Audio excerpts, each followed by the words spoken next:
there was a trust recession Mhm. and people were frustrated. They've not stopped looking for a solution to their problem, Mhm. right? Yeah. They keep trying, at least the good ones, right?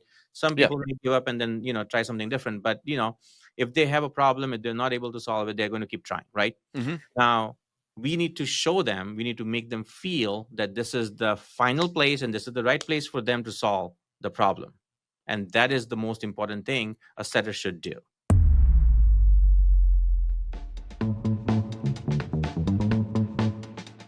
Welcome, affiliated listeners, to another episode of the Affiliated Podcast. Come to you live in what we call the ClickBank Content Closet, my favorite place. It's cozy, it's warm, and most importantly, it is always filled with impactful conversations that are always bringing amazing marketing value. And today is no different.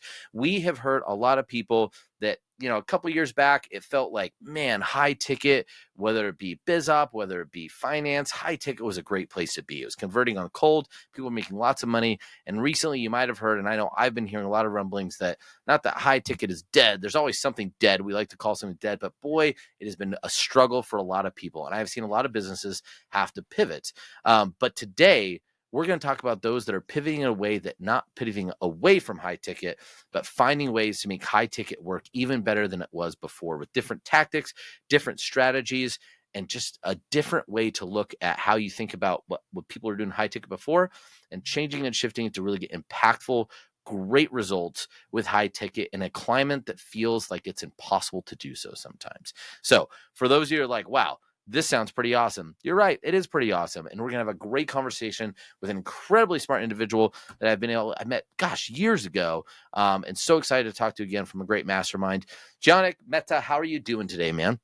I am doing great, Carl. Thanks for inviting me on to this podcast. I'm excited to talk about what we have figured out with the high ticket funnels. Yeah, it's amazing. And just to kind of bring the people back, I think it's huge. And I think again, a lot of people too, it's sometimes it's hard to get a higher sell, but once you get it going, those margins are pretty freaking fantastic. So it could be a great day when you're in that high ticket space, and love it. And great that you're still making it work for a lot of for your clients, which is amazing. So before we go into that, I just want to let people know too that we met each other at Flight Club. I think it might have been like 3 or 4 years ago. Yeah, it is Many 4 years time. ago. Hmm. Yeah, great. Always great talking to you. Great content, and for those out there, great mastermind too. Really, really impactful. Awesome group of folks.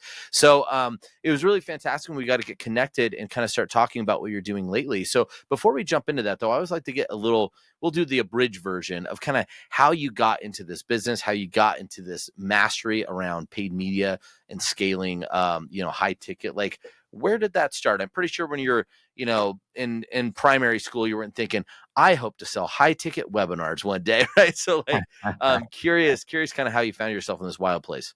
Yeah, man, absolutely. So my entrepreneurial journey started, I would say, early on. I grew up in a family of entrepreneurs, so I saw entrepreneurship around me.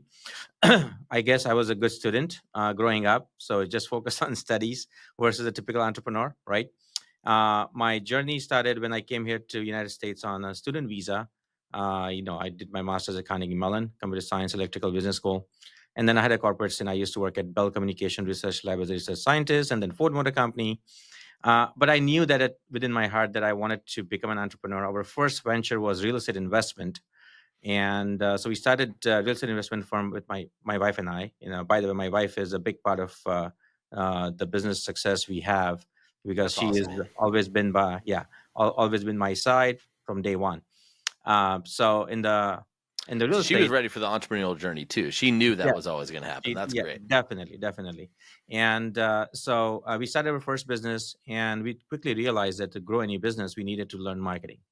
So then I found Dan Kennedy and the whole online marketing, internet marketing crowd. We discovered the big seminar, started learning marketing from different folks, became really good at that. We started growing our company. We essentially started Real Estate Investment Association, built the largest association in Michigan through our marketing. And we would literally have third Thursday of the month seminars, and all the speakers would come and they would be essentially completely floored because we had 300 people in the room. And they were like, how are you bringing all these people? Like, well, Yeah. we market. Yeah. And they were like, can you do this for us? And we used to say no. And then I guess, light bulb moment back in 2007, I think we should say yes. So that's exactly what we did, and we started marketing agency. I was able to quit my job, and so yeah, since 2007, we started with online PR, SEO, organic social media marketing. We were doing all of that, website design development. And in 2014, I read a book called Built to Sell. The book talked about how to productize your service-based company, and that really opened up my eyes. And then we essentially shut everything down and really focused on paid advertising as the only thing we do. Within that, Facebook was the platform of choice, and that really shifted how we did what we do. And we started building our team. And now, fast forward almost 11 years later, we have managed hundreds of millions of dollars on the ad spend, generated close to $400 million for our clients. We have 3 clients who are going public, like 2 of them gone public. Third one is going public, hopefully, That's so cool. June That's so of cool, man. this year, end of June. So we just have, over the period of time, we just become better at running paid media, figuring out, marketing, how to turn clicks into customers, and that's essentially what we have done so far. Yeah. Well, first, you had to really like. There's never been a more affirming decision to really invest heavy into Facebook, especially when it changed its name to Meta. You're like, well, hey, we're pretty close. I'm an H away from being, the name of exactly what I do best. And yeah, 400 million for your clients, no small feat by any means. And gosh, how cool is it going to be? You might need to get a tattoo once you get that third, client going public, something like that. We can And start we have bringing all. fourth one in the pipeline as well. Hopefully they'll go public next year. Look So at that. You're just going to be a kingmaker, filling up the stock market. yeah. No, Right. this is awesome. And we have profit sharing and equity too, so that helps. That's even better. Well, so going back, because obviously I love that journey, right? Like you always knew you wanted that big. But I find what's so interesting is the amount of entrepreneurs that come from science backgrounds. It's a really, really common. We hear it all the time in the podcast. Maybe it's just online, but I've heard it even outside that. It's pretty common. Now, I have some theories on that, and we'll go into what you do really, really well. It's just always a great thing I like to ask. What do you think about from that background that goes more science and knowing you want to be an entrepreneur? And we might circle back on that question later, but what about that background do you feel has really helped you succeed when it comes to marketing, particularly I imagine paid media? Yeah, I think so I joke about this, that in the past life I was an engineer, computer science, computer engineering, right? So with that comes a certain mindset, the certain mindset of looking at things from the system's perspective. Like whenever I look at something, I want to really figure out how it is working at the core. I ask a bunch of questions, and it actually is so, it permeates through everything I do in my life. In fact, with one of those exits, we actually were able to do entire home remodeling, Oh, and I nice. had like completely gutted down to the studs. And we have had, I would say, God knows, 30, 40 vendors from different things we Ugh. had done in the house. And every single vendor, when I was done with them asking questions, like, in my 20 years, nobody has asked this many questions. You ask amazing questions. It's Mm. like, and they figured out that by me asking question, they're actually getting better, right? They actually are thinking things through. So I had always had that, I would say, based on my background. So how that helps in entrepreneurship is like, you actually know everything in detail, right? And you figure things out. So the tenacity of figuring things out, and just drive and desire to just know things, really helped us get better in this business. And on the top of that, when you like numbers in the paid media side, it was just a, I guess, natural phenomenon, right? Like it was just Yeah. so natural for me to just stumble into this. When I Mhm. started, my goal was to do my PhD and then start a Silicon Valley company and then go Mhm. public. And now, we have 3 clients doing that. So it's a full circle for me. But Yeah. yeah, yeah. Dude, that's so cool. I think that actually, I really love that trifecta, and it's a very consistent one we see. A love of numbers, I would say, mass curiosity, right? You just have to have like almost like a psycho level of curiosity. Like, I want to know, I need to know, I need to know. I'm going to find out, down to the level, like I said, the detail of knowledge, and that kind of hyper curiosity. I think paired with an understanding of systems. And you mentioned that, but I'm pulling it out. That I know that you have a part that you understand systems. There's three things that I feel like, yes, it's kind of a trifecta to make a natural successful entrepreneur. And then you sprinkle a little crazy and you have a real successful entrepreneur, right? So that's awesome, man. I love that. Well, let's jump into it then. Like, let's talk about specifically what you're doing now. And I think this is one of the things I mentioned at the top. We know there's been a lot of people, and I've heard a lot of people probably really since around the beginning of 2024 have been struggling in the high ticket spaces. Conversions go down. You see, I've heard show up rates are getting worse. Just people are not getting the attention that they had before. And pair that with the rising cost of paid media. A lot of these businesses, and even some people running into processing issues, a lot of these businesses are kind of on life support, or some of them have gone by the wayside. So when there's people out there looking for mass pivots or thinking, gosh, maybe this whole high ticket thing just isn't working anymore.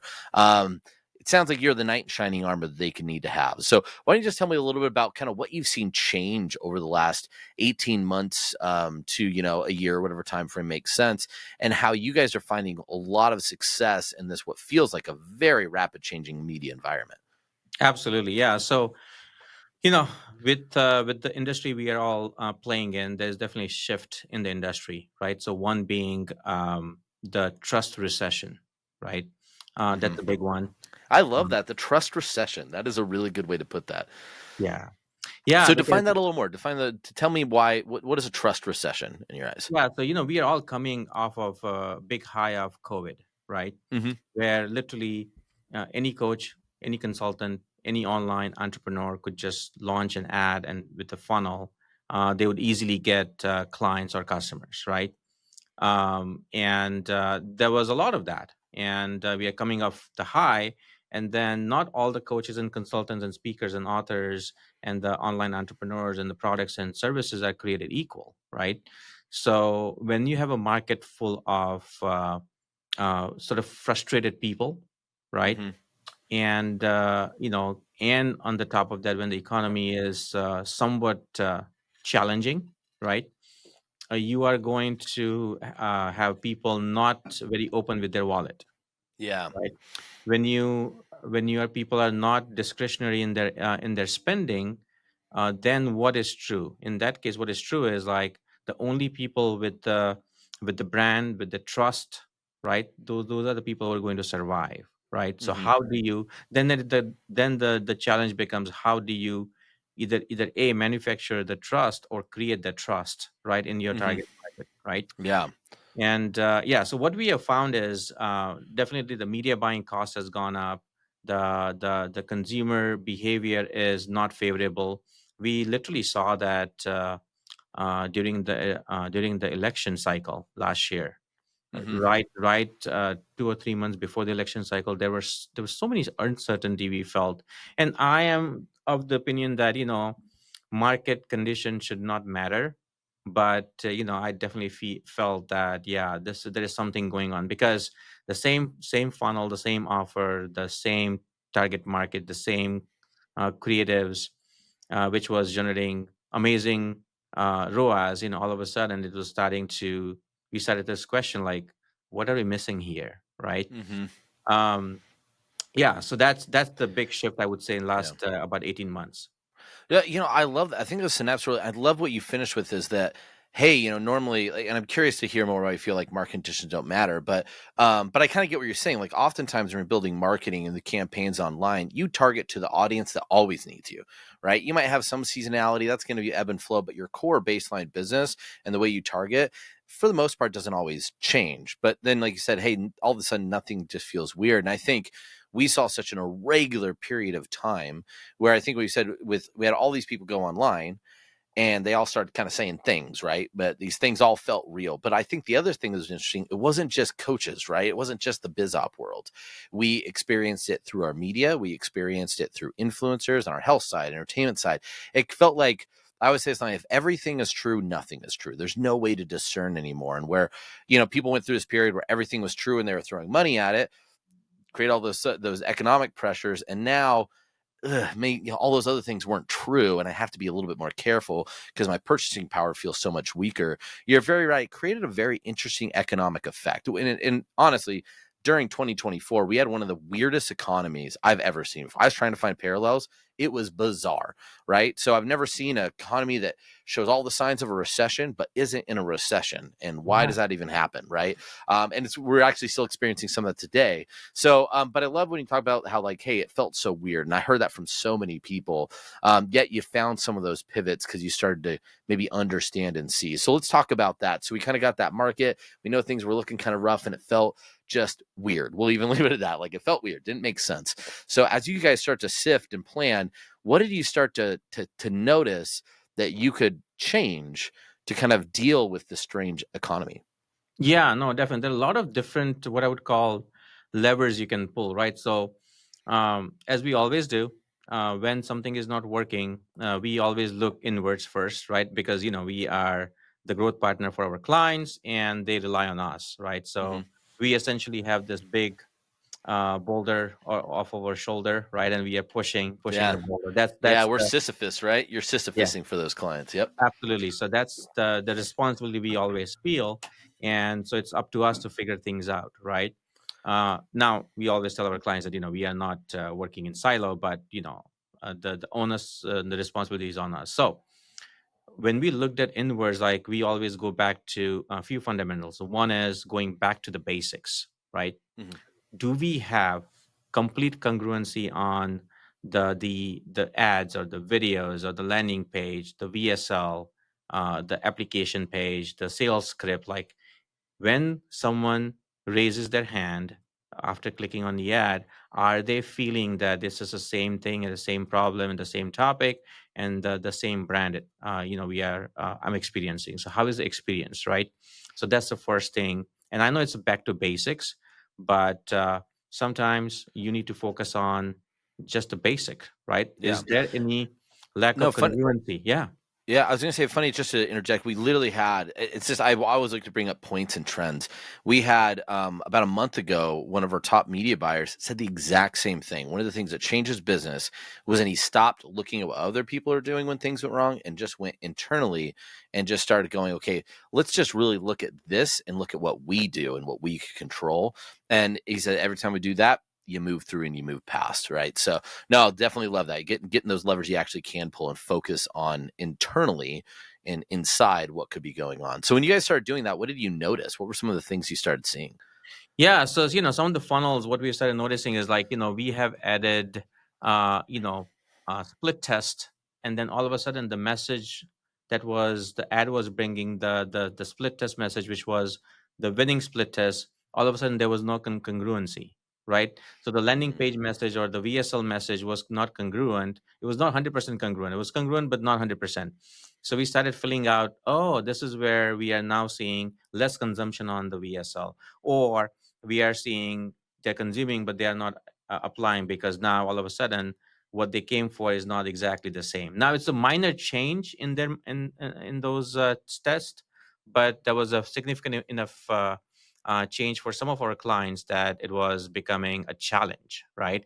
So we started noticing that and we started fixing those, and that was a huge eye opener for us in terms of, like, oh, see, had we not looked at it, we would not be able to figure this out. So that was a big yeah. one, So right? so going back on that one too. So it sounds like basically, and I think a lot of offer owners or affiliates, whoever, just get a little bit lost in this, marketers in general. So you guys almost over optimize a little bit. You'd done so many split tests, you got so away from the core principle where it was working for a while. It's like, oh man, we've gotten off the rails. So you just, hey, let's look at this and go back to what the core is, resynchronize the message up, and immediately you start seeing some changes right there. But it sounds like that wasn't the only step, right? Yeah, no, that's not the only step. And speaking of optimization, one of the things we wanted to make sure that we are not optimizing just on the top of the funnel.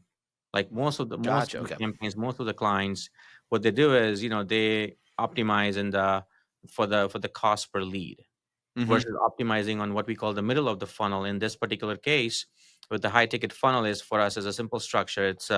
Uh, it's add to opt in to watch a VSL, and Mm-hmm. then from VSL to, for us, is a application call, Mhm. and then from there they go to calendar, and then calendar to success page, right? Yep. So what we do is we actually literally optimize after on the event, which is after they book the call. So we are Mm, telling the platform, whether it's Meta, Google, YouTube, doesn't matter, that hey, I want more of those book calls, nice. not the Okay. top of the like a top of the funnel, which is lead, right? So that's a big shift. Now what you when you start shifting that to the middle of the funnel, what happens is your cost per lead goes up, and most of the clients, they probably won't like it. It's like, oh, my cost per leads are going up. But then what you need to be patient with is look at your cost per book call as a matrix, right? Mm, That is a big KPI we focus on, not just cost per lead. To give an example, imagine that we have cost per book call for, let's say, 150, right? And then my cost per leads are not 15, but it's, let's say, it's 30 or 35. But every five lead, I'm getting a call booked, right? Wouldn't I want that versus every 10 leads I get a call booked? So I'm yeah. getting more qualified people in to the system. And even though out of five, only one booked the call, those four are potentially more qualified. So I can have my setters, which is the third or fourth thing we're going to talk about, right? Then follow up with those leads as well. They have not booked the call, right? So Yeah. that's a big aha moment for us to figure out. Okay, make sure that all the high ticket funnels are what we call optimized deeper in the funnel, not on the top of the funnel. Okay, when we Yeah, are I running think media buying that's campaigns. I love that because I think that's so smart, and it's such a good response to the changes in the economy, right? So, and we talked about this a little bit before, not the episode before, but I think one thing that we saw that was so great earlier, before things change, is that pool of people that would show up and be serious in their intent was a lot larger than just a lot larger than what it is now, right? So oftentimes when you want to go really broad and you could just get a huge net of fish, now you're getting more a huge net of garbage with a couple of fish in it when you go broad. So I love what you're saying is like, hey, if you look at this right, one, we get a better success metric because the more important success metric is the call booked. The lead is a less important category at this point in time, especially in a slimmer, more targeted approach. So I think that's just so amazing. Now, I imagine, I guess, kind of curiosity, I imagine when you're dealing with clients or even people that are trying this, how do you kind of balance that rising lead cost that feels odd and still like optimizing and being like, hey, we know this is okay because this number is so low and we're getting better conversions or so on and so forth. So when you're optimizing towards that number, was there any baselines or how did you kind of keep them outside of just like trust us? We'll say diamond handing it as you guys kind of optimized around that number and they watched those lead hands grow or the lead costs grow. Yeah. So before I talk about that, two more things, Yeah, if I may say so, in of the course. Yeah. optimization. Yeah. So I guess the third step in the optimization is this is what was the, I guess, the most intelligent thing we have done, right? Okay. So this So would be everyone very pay attention. This is important. The yes, most intelligent thing this they've is done. yeah, this in my opinion. Okay, Cool. you guys can argue against it, but you should test this in your funnels. So one of the things we did was, you everybody has one pixel for the entire funnel, right? And every pages, everybody does that, right? So Yep. there's nothing new there. Now, what we did was based on the qualification questions on the application, if if they are not qualified. So first of all, to make sure that to have your application has qualification questions, and if they answer in certain way, they are not qualified, right? So if Hmm. they're not qualified, you have them send to a second or different page, right? So different thank you page, not the core thank you page, different thank you page, right? And on that page, generally the mistake people make is they just put the same pixel. You should not Mm. put your main pixel. You should put a separate new pixel. Hmm.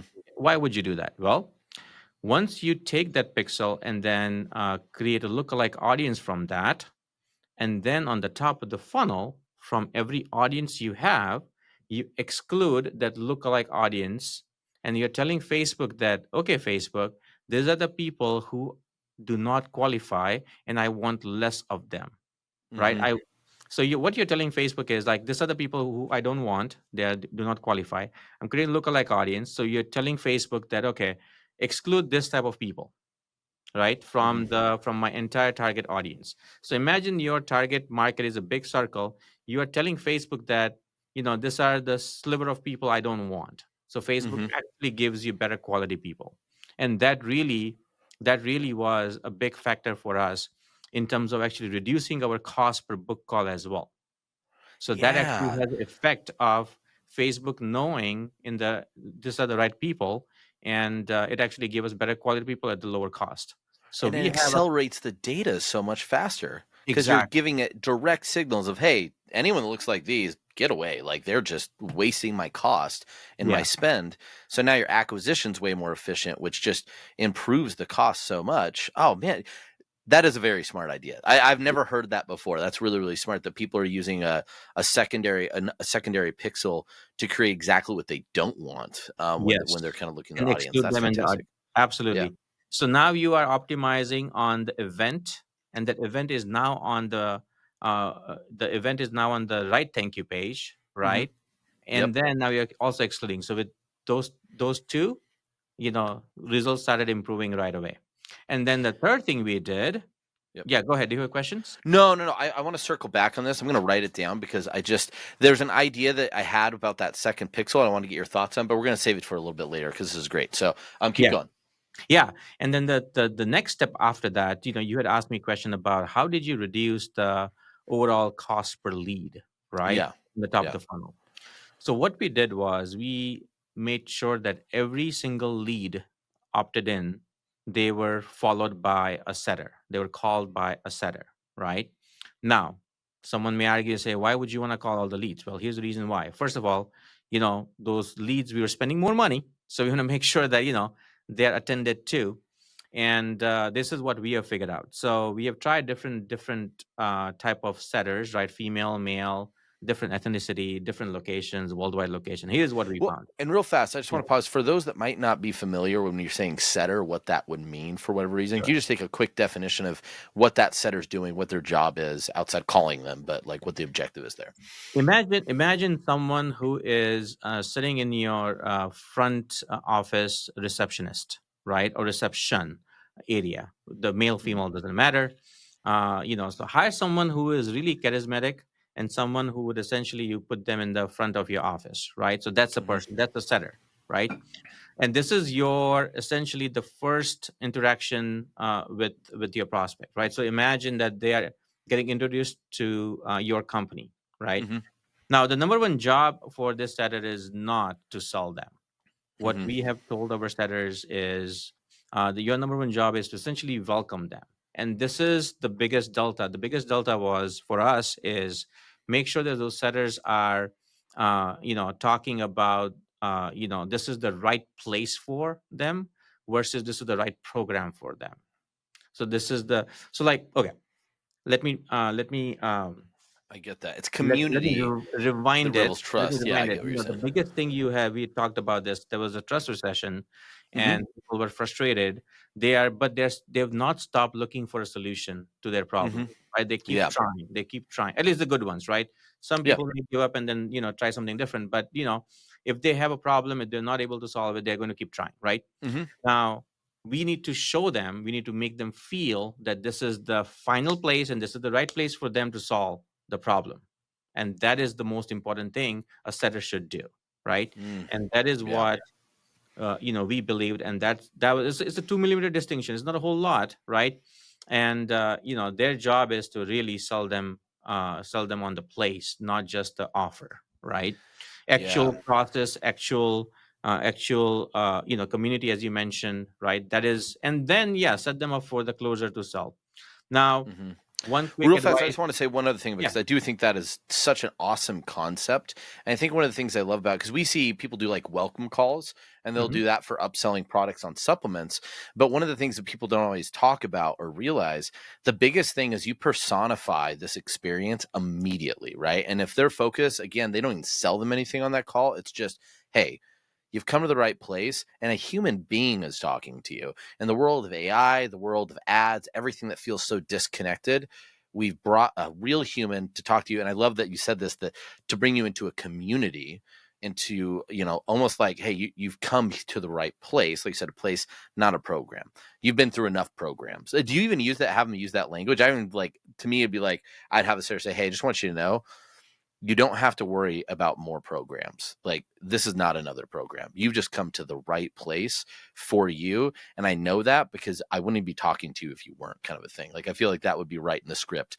You nailed it. You nailed it. There you go. Awesome. Hey, cool. Set it right here. No, no, I love that, man. I think that's super smart. And I think what's interesting is you could actually probably replicate that in various businesses, depending on where it is. But that same concept of how do you make these people in this trust recession feel like they didn't find another course, another product, but they finally found home in whatever you're selling to solve that problem. That's really amazing. So anyway, but yeah, they go from there to closing the setter. So when you are going to the closer, like when you guys first implemented that, what did it do to the close rates and the show up rates on those Yeah, calls? I'll talk about those numbers, but before I do that, Okay. I have two more things. Number one Yeah. is regarding the setters.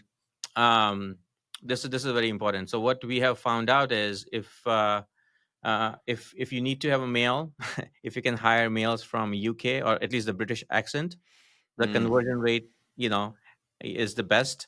Now I know it's not always interesting. possible, and I may sound like a sexist and languages or whatever the word for that, but or biased towards that, but Mhm. English language does convert better, right? Yeah. And we're talking like old, like British, like we want British people. British language, Yeah. yeah, the British. Does it matter? Like, does it matter where? Like, is it like if you put someone with a real Cockney accent that you can't even understand? Is that a problem? They still have to have a certain region or dialect. Yeah, generally the heavier, thicker British, generally works. Now, I've not done all of those split tests in terms of whether it's from, Ireland or Scotland or, I've not done that. But, Yeah. generally speaking, that has, significant improvement. And for the US, Southern accent with a female Southern accent, Mm, it closes, outperforms every single time. So, yeah. Yeah. find more female who have a Southern accent. Yeah, females are Brits. It's that's so funny. Yeah, it's any of those are two of the most whimsical accents I could think of. Like British Yeah. men sound whimsical, and Southern women sound this whimsical charm that just seems to exist. So that makes sense, and it does make you feel like you trust them. Yeah. And in That terms builds of that instant trust and warmth. Yeah, in terms of making sure that you pay them well, pay them base, right, Mhm. $2,000-3,000 a month, and then every sale the closer closes, which they have set up, give them percentage of that. We typically recommend 2 or 3%, right? So Nice.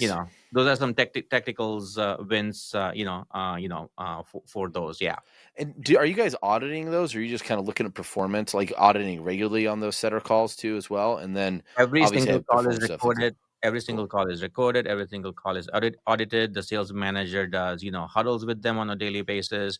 There's a weekly, educational or weekly, hey, what can we have done differently? Right. So yes, Nice. So absolutely. they're doing good performance management too. That's Yes, great. we have to. Yeah, we have to. Yep. And then finally, there is a gap between them, booking the call to show up, right? So Mhm. in during that time, if you can, run either email campaigns, SMS campaigns, or campaigns which, whether they came from Facebook or YouTube, like retargeting campaigns, right? And they have those campaigns are geared towards there are frequently asked questions, SAQs, right? Should have asked questions, right?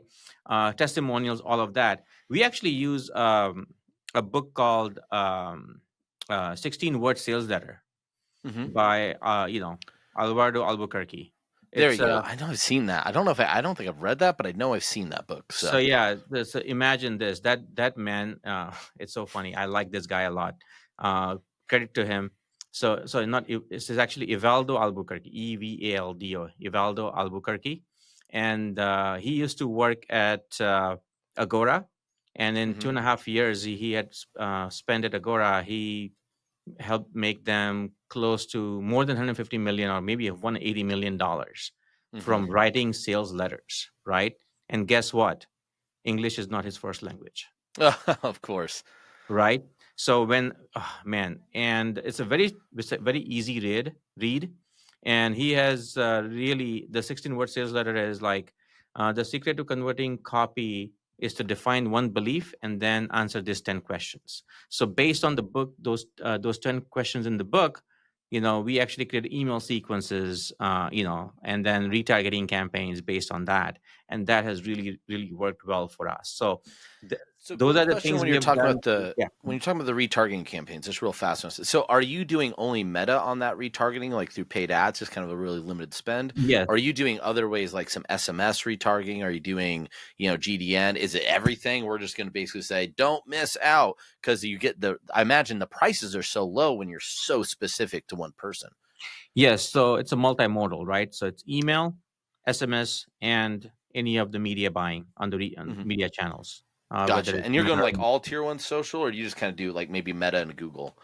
Yeah, generally, what we call big four, whether it's Meta, including Facebook, Instagram, and Google, including Google search and YouTube, right? Yep. Those big four is the main spend. You can always use platform called AdRoll and just Hmm. buy, omnipresence, right? So you could do that too. But generally, those big four, Yeah. we spend about Cover it. 80% of traffic. Yeah. Yep. Awesome. Oh, that's super cool. No, I love that. Especially to do the omni-channel approach. That's fantastic. So you guys do a full blitzkrieg of awareness built off the 16 sales letter too, that knows exactly what they need to be and where they need to be. And that's just further almost pre-selling them at that point. It's not even making them show up, but it sounds like when they show up, they probably have a different mindset, right? Yep. Yeah, there's a G. Abraham has the pre not G. Abraham, so preeminence. Yeah, strategy of Hmm. preeminence. That's J. Abraham, right? Yep. So J talked about that for a long time, and this is like one of the pivotal work, right? And yeah, that's essentially what you're doing. You're essentially making your position as a preeminent position, that you are the right solution for them at the right time. Essentially, Hmm. that's what you're doing, and that happens through essentially building that trust, right? Yeah. Manufacturing that trust. That's what we do after they book the call. Now you could technically do this beforehand as well, where the moment they opt in, you can start running those sequences as well. But in this Hmm. particular case, we focus on after they have raised their hand and booked the call. Yeah. Yeah.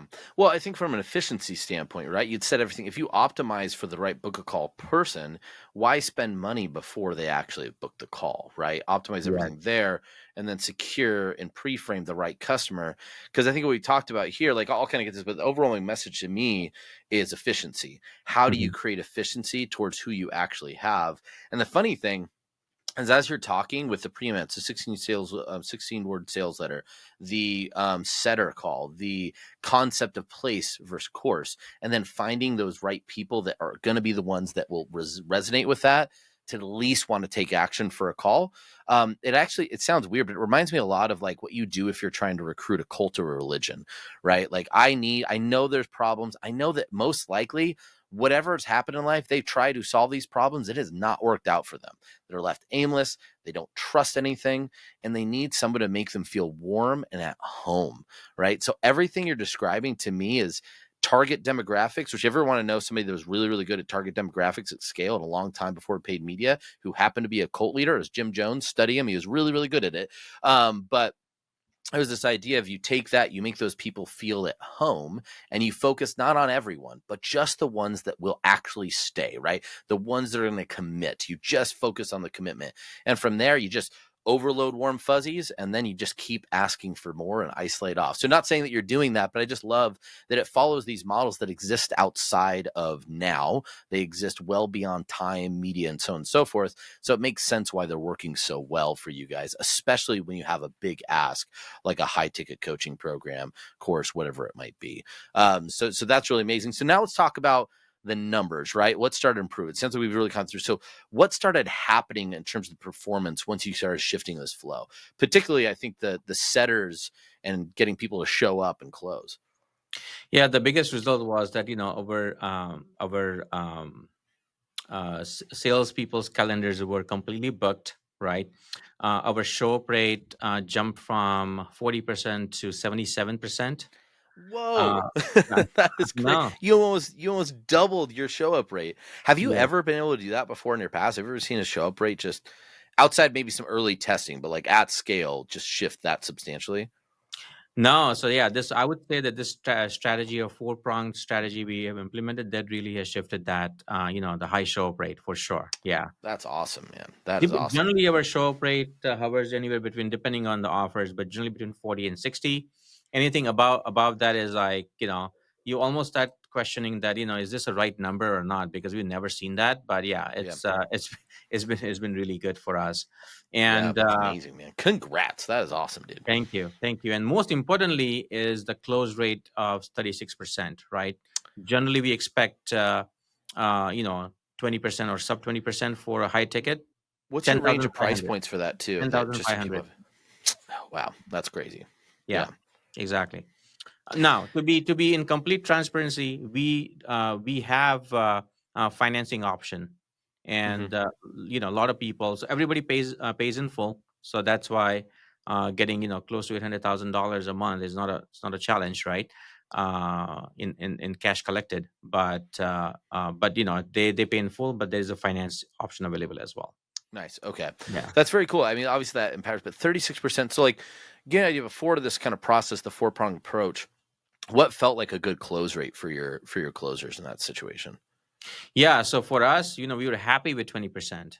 Mm. But when we were able to get to 36, I was like, yeah, let's keep, crushing Again, it. almost doubled, right? Or almost Yes. doubling that performance again. That's wild, dude. So, well, I love that. That's just so. I just want to kind of summarize it, and I'm going to go back to a couple of ideas that just popped up in my head when we were talking about. Just to kind of summarize it, like, we went through this process where the trust recession, and so we had to go back to the core principles, get to the core messaging of exactly who you want to identify, then supercharge your identification process and selection process by one, looking at the right metric, not the lead I'm paying to get in, but who is actually going to do the action that I want. So let's Yep. optimize on book a call. I need the call, because if they're not taking the call, they're just wasting my spend and my time and everything. So we don't want that. So getting that refined. And then the other thing is supercharging it by also defining who you don't want and piping that right back into Meta. So you're going to get it to use its algorithm and get there really focused. Next piece is then making sure that you create warmth, comfort, trust with the setters, that all they do is remember, essentially, you've come to the right place, not the program. This is all about a place, community, whatever. Setting them up, pre-framing, getting to the point that then you're going to be retargeting through all the different approaches, an omni-channel approach, to use that 16-word sales letter, basically get them to understand, pre-frame them so ready by the time they show up on the call, they're not only going to stay on that call, they're more likely to buy, and they're almost probably happy to be there, I'd imagine, at that point in time. That is so smart. It's not simple, right? And then that's simple. But it also, like, it's weird because it's complex, but it makes complete sense. That's what I'd say. It's not even complex, but it just makes complete sense when you kind of lay it out that way. At least for me. I hope everyone else listening sees the same thing. So that's brilliant. Now, one thing that I was really curious about when you're talking, particularly about the leads you don't want, right? The opt-ins, or the people that just they don't qualify, I don't see that. Where that makes sense for those main campaigns, are you doing anything else with these people you're identifying? What are the other steps, or what are the other things you might be thinking? Because obviously they showed some intent. You do have intent leads. Are you guys doing anything else to monetize, redirect, or anything else outside of it? At least tell them, get rid of these folks. Absolutely. So there are two distinct things we can do. One solution is on the front end, which I'll talk about, but then also within the same funnel. Remember, we talked about sending them to a separate thank you page. Yeah. Now, on the same page, you can literally have another downsell offer, right? Completely different offer.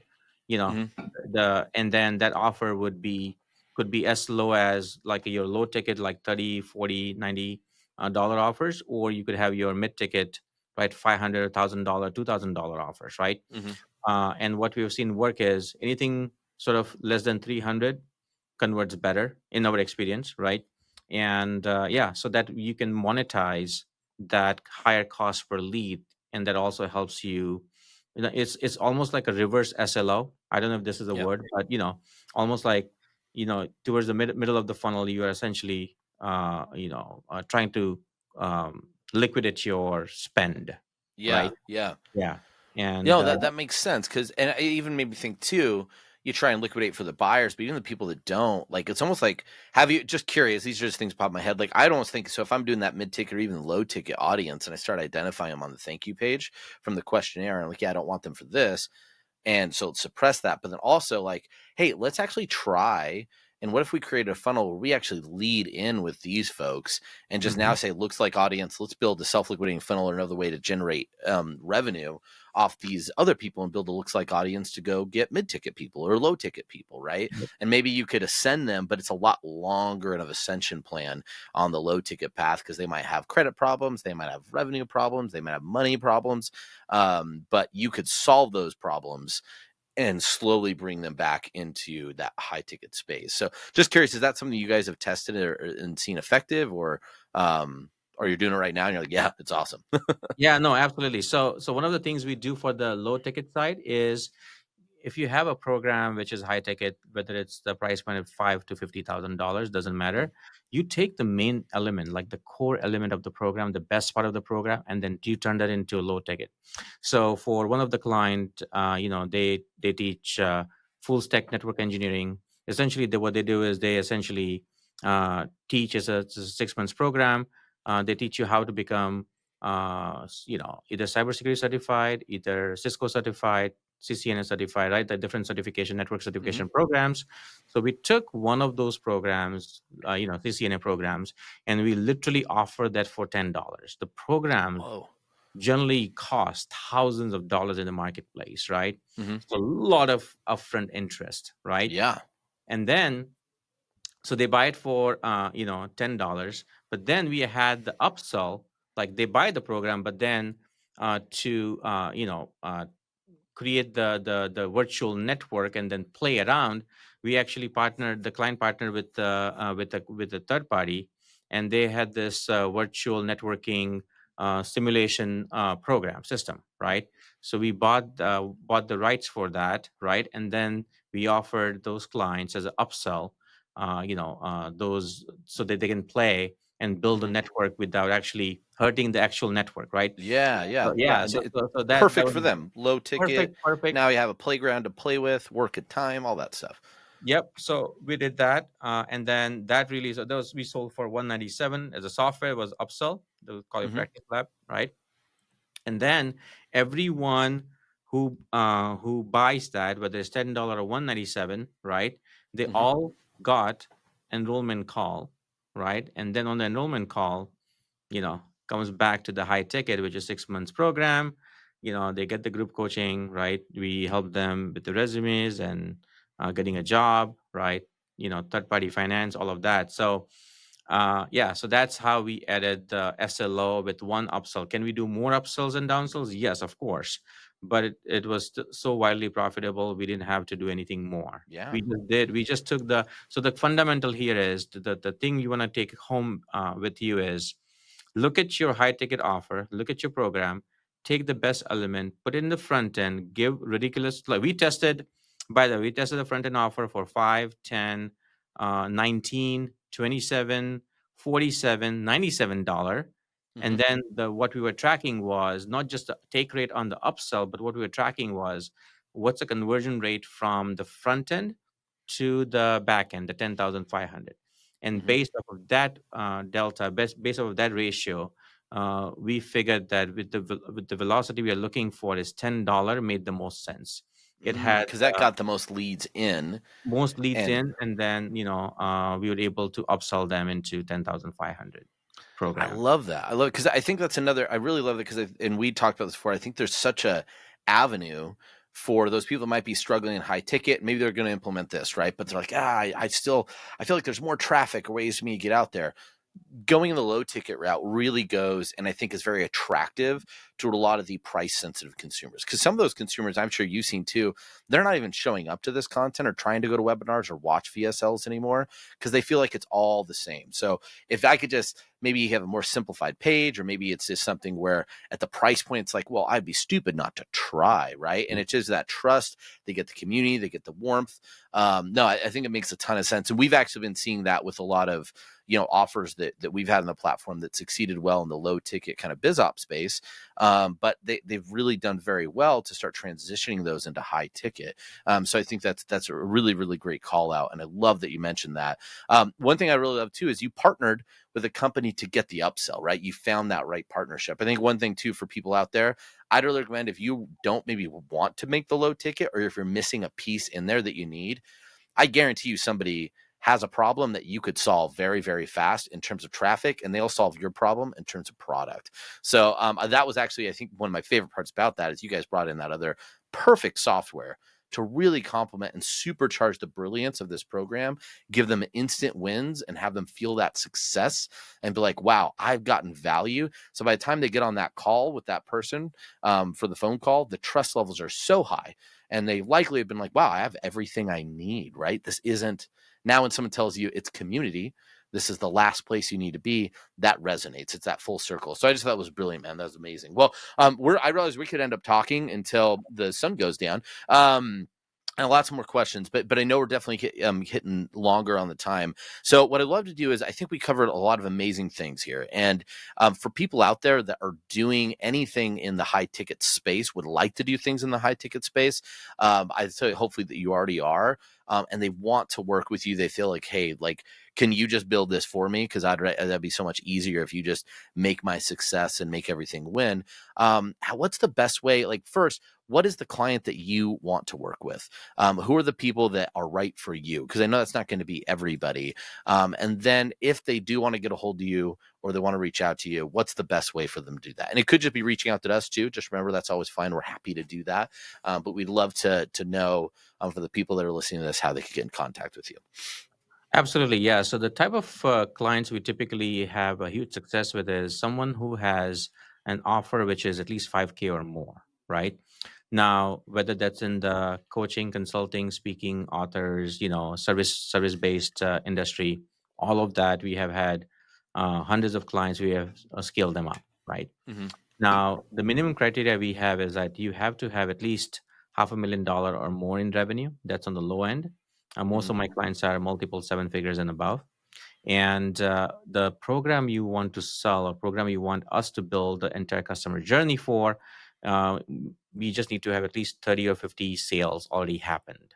What we're looking for is, at least it has some legs. The offer Mm-hmm. has something which is proven, something which has worked, and few testimonials from that offer or similar offer. It doesn't have to be exact same offer, but similar offers.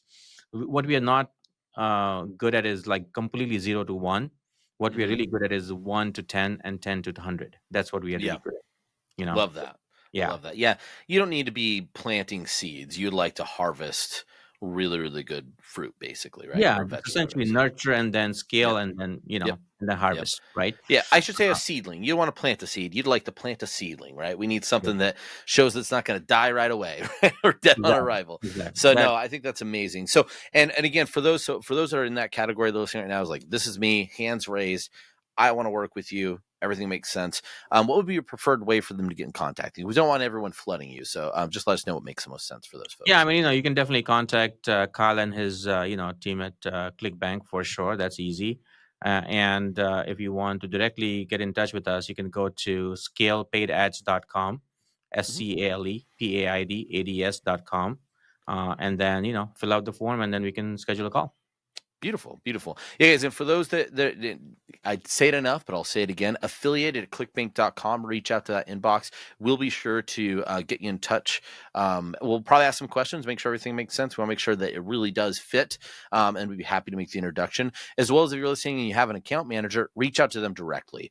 They could either get in contact with me. We'll make sure we get it set up, but that's always helpful for us. If you just reach out to them directly, they'd be love to help you out. And they also love hearing that you're listening to the podcast. I know, at least I do. Hopefully they do, but I always love it. So great, guys. Well, with that, really appreciate your time, man. This was such a fun call. I love the information, and I really love when you hear the thing, something's dead, and we could bring it back to life and show that nothing is dead. It just needs to shift. And the great thing about this shift is where it's something that was almost core principles in action, right? Like, it doesn't always look like core principles in terms of the action you took, but everything really centered around that. So this was just an amazing conversation. So for those, again, I just really hope you enjoyed this. please rate, review, subscribe, hit the buttons, do all the stuff that you're supposed to do, or Dylan keeps beating me and it's no fun. No one likes it. And also, if you have any other questions or you feel like there's things we need to discuss in the podcast that we haven't yet, please send us that email. Thomas will read those emails and then he'll tell me about them because apparently I can't look at Outlook very often. So they'll always be good. We really appreciate it. Until then, what Thomas would say if he was here, happy scaling. And Janak, again, really appreciate your time. Have a great one. Be safe out there, everyone. Thanks, Kyle. I appreciate it.